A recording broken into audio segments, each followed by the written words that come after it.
화은당 실기 제2장 일기초공사 전주 노송동. 부모의 호기사를 이룩하고저 상의할 대상자를 찾아 홀로 팔도강산을 순라하였건만 이렇다 할 성과를 거두시지 못한 채 기진맥진한 상태에 빠져버리신 선사께서는 더 이상 어떻게 할 바가 없어 이 세상의 모든 일을 잊어버리고 부모의 뒤를 따를 수밖에 없다고 죽음을 결심하게 되었던 바, 그는 죽을 자리를 택하여 이리의 목점포 객가 갈대밭을 찾게 되시었더니라. 인정마저 없이 고요하기만 한 강가의 달빛은 한껏 희영찬데 간간히 부는 바람은 갈대밭을 스치면서 단장의 애수를 자아나게 하고 철썩거리는 물소리는 요란하여 영원한 길을 찾아 스스로 목숨을 끊고자 애를 모으는 가슴속은 실로 모어라 형언하기 어려운 선사는 얼과 넋을 모두 모아 천지신명과 부모님 영전에 최후의 기도를 올리게 되었다. 그때 하늘로부터 큰 소리로 꾸짖어 쓰러질 듯한 선사의 마음을 경책하시는 성부의 말씀이 들려왔으니 가로되 나의 혈씨가 어찌하여 생명을 자촉고자 하느냐. 너를 위하여 한 군자를 데려왔으니 정신을 차려 마음을 가다듬고 이 사람과 동심하여 앞으로 다가올 모든 일을 의논하라 하시는지라. 두세 차례나 계속하여 꾸짖으시며 명령하시는 그 말씀은 목매간에도 잊지 못하던 아버님 말씀이 분명한지라. 선사님은 두 손을 쳐들어 얼싸안으려 발버둥 치는데 성부의 영상은 가신 곳 없고 남 모르는 한 사람이 옆에 앉아 간절히 의류하며 곡절을 묻는지라.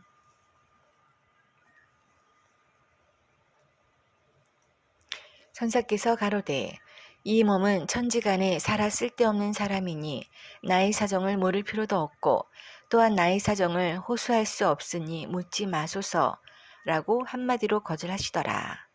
이에 곁에 앉은 사람은 다시 의류하여 가로되 나도 또한 영남 사람으로 가슴에 사무치는 큰 뜻이 있어 사방을 두루 순력하기 10여 년간인데 어젯밤 꿈을 꾸었는데 약차하기로 이곳에 내도하였더니 가연 꿈속에서 본 바와 같이 부인의 이와 같은 정상을 대하게 되니 이것이 모두 우연한 일이 아닐 뿐더러 더욱이 지금 부인은 목숨이 경각을 다투는 비참한 형편에 있으니 어떠한 곡절이 있는지 알 바 없으나 무엇보다도 생명이 지중하오니 부디 회심하시야 신명을 안보하소서 하고 수차 간곡하게 의로하더라. 이에 선사는 혼미 중에 겨우 정신을 수습하여 생각하니 조금 전 질책하시던 성부의 말씀의 뜻을 깨달을 수 있게 되어 이것이 바로 세기틀을 보여주시는 하늘의 뜻인가 싶어 죄송하기 짝이 없는 몸을 일으켜 그에게 의탁할 것을 결심하시고 그와 더불어 전주로 돌아오시니 이날 밤에 선사를 의뢰하니가 곧 법종교의 정사 구암 김병철이었다.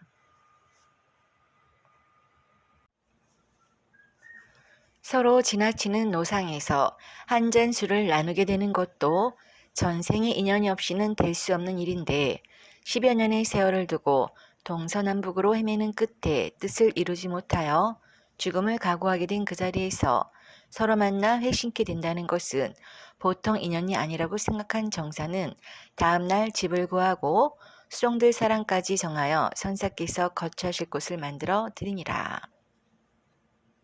이에 감격한 선사는 10여 년간 푼푼히 모은 돈 보따리를 내어놓으면서 하시는 말씀이 부친의 채백은 신앙자로 하여금 이리저리 분사정난을 당하였으니 뼈골이나 찾아 안장해야 되겠으며 또한 조부모 산소가 아직도 공동묘지에 계시니 공동묘지나 면하게 하여야만 죽어도 여한이 없겠다는 일념으로 10여 년을 주려하였으나 뜻을 이루지 못하고 몸만 병들었으니 이제는 죽을 수밖에 없다 하고 죽음터를 찾았다가 부친의 경책하심과 명령하심을 입어 당신을 만나게 되었으니 부친의 후기사에 관한 성불성이 오직 그대에게 달려 싸운즉 깊이 양찰하옵소서. 천지도 음양배합의 이치로 우주 만물을 하육하신과 같이 인간도 또한 그러하여 도금도경으로는 도저히 대사를 성공할 수 없다는 것을 거듭 10여 성상에 걸쳐 주류하면서 심각하게 느낀 바이오니 부친께 없어 명령하옵시는 바에 따라 이 몸에 배필이 되어 주시옵고 유업을 추진하여 기어코 성공해야 되겠나이다. 위와 같은 말씀을 들을 때 당돌한 생각이 없지 않았으나 정사 역시 10여 년간 뜻을 두고 세상을 주류하면서 증산천사에 관한 말씀을 들은 바 있었으며 그의 심오한 도법에 깊은 감명을 바도 있던 터에 더구나 오직 부모를 위하여 혈심에 불타는 선사의 지극효성에 감동되어 선사의 청을 응낙하고 선사께서 내어놓으신 돈보따리를 펴보니 10전짜리 50전짜리 1원짜리를 모아 10여 년을 차고 다니었는데 헤아려보니 800여 원이더라.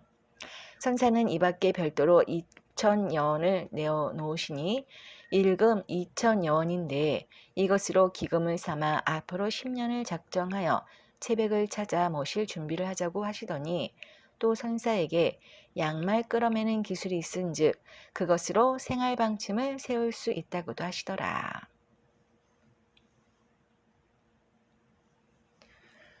위와 같이 하여 부부의 의를 맺은 뒤에 지성으로 조석 진지상을 받들어 모시게 되니 이것이 바로 일기초가 된다. 몇 개월이 못 되어서 정사는 병석에 눕게 되었으니 10여 성상에 걸친 마음의 긴장을 풀어 그러했는지 또는 10생 고사의 공경을 극복하고 나온 여독이 드러났음인지 병상에 누운 채 인사를 깨닫지 못하는 상태로 수개월을 경과하면서 백약이 무효하여 사경에 이르렀는데 하루는 뜻밖의 천지가 호남터니 혼미 중에 성부께서 약을 가지고 내려오사 먹기를 명하심으로 받아 마셨더니 경각에 정신이 청명해지고 일신이 말쓱하게 깨우되는지라. 난생 처음으로 접하게 되는 영험에 기쁨이 솟아올라 신앙심도 깊어지고 선사와 더불어 장례사를 논의하면서 밤낮으로 열렬한 기도를 거듭 올리게 되었다더라. 이와 같이 우리들의 신앙 기대가 잡힘에 따라 성부의 명령과 지시는 조석으로 그 도를 더하시게 되었다.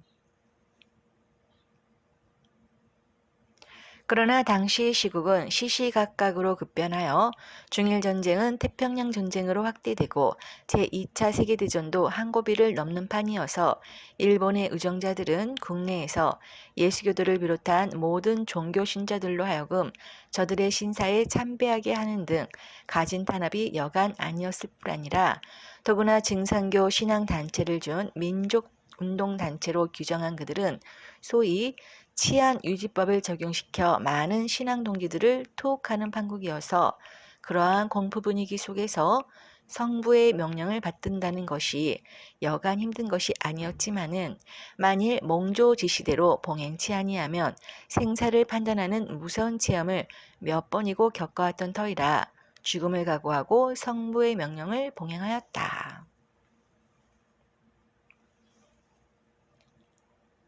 그러던 중 정축년 12월 어느 날 밤에 공중에서 나의 복동아 하고 부르시기에 밖에 나가 허공을 향하여 사배를 드리니 큰 불덩어리 모양으로 생긴 한 광명차를 내려주시는데 선사께서 치마에다 받아 방 안에 들어가니 온 방 안이 서기가 서리는지라. 밤마다 기도를 올리고 심고를 하시더라. 그 뒤 어느 날 밤에 남고산성 간음묘에 가서 치성을 드리고 한숨을 자면 알게 되는 일이 있으리라고 하시는 말씀이 계심에 이튿날 간음묘를 찾아가 기도를 올리고 한숨을 잤더니 몽중에 운장이 나타나서 말하기를 모든 일에 겁을 내지 말고 수행하라. 나는 중국 사람으로서 조선을 도우려 하노니 집에 돌아가서 지성으로 기도하라. 함에 돌아와서 지성으로 기도하니라.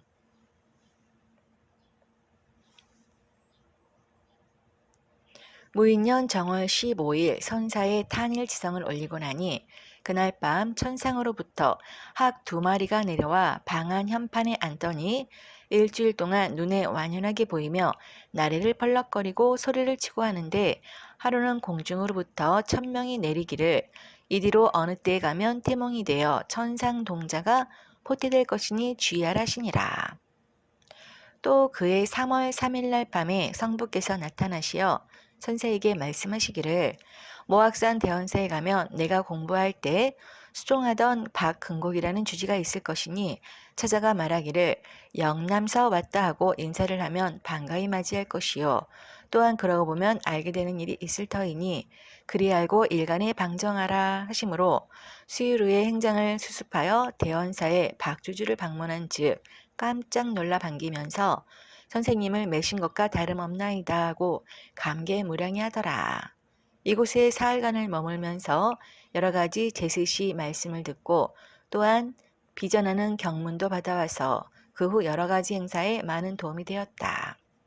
그 뒤 정읍 차교주가 자기 집에 와서 있으라는데도 응하지 않고 수다한 사람이 찾아와서 여러 가지 질문을 받았으나 통정할 만한 사정이 되지 못한 채 밤마다 묘묘한 명령을 봉행하는 공사를 거듭하면서 기묘년 10월까지 경과하게 되었으니 그동안의 모든 일이 무의 이하로 이루어지니라.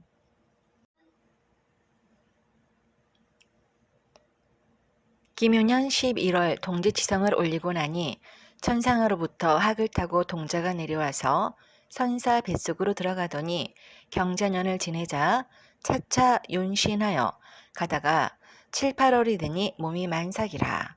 9월 13일 밤에 천상의 의원내와 산파와 유모가 내려와서 해상케 되었는데 동자는 유모가 품에 안고 천상으로 올라간 뒤 산실에는 이상한 향기가 진동하더라.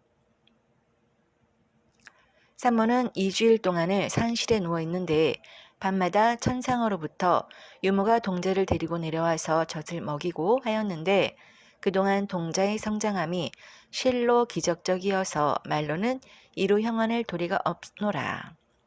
신사년 정월에 또 태몽을 얻어 포태한 바 14기 되자 신사 10월 10일 밤 거년에 난 형 동자가 내려와서 말하기를 지상의 젖을 먹으니 정신이 희미하여 못쓰겠으니 동생은 지상의 젖을 먹이지 않고 천상의 약으로 키우겠다고 하면서 그냥 데리고 왔다가 되돌아 올라가서 선사의 젖이 불어서 아픔으로 짜서 버리기가 수년이라.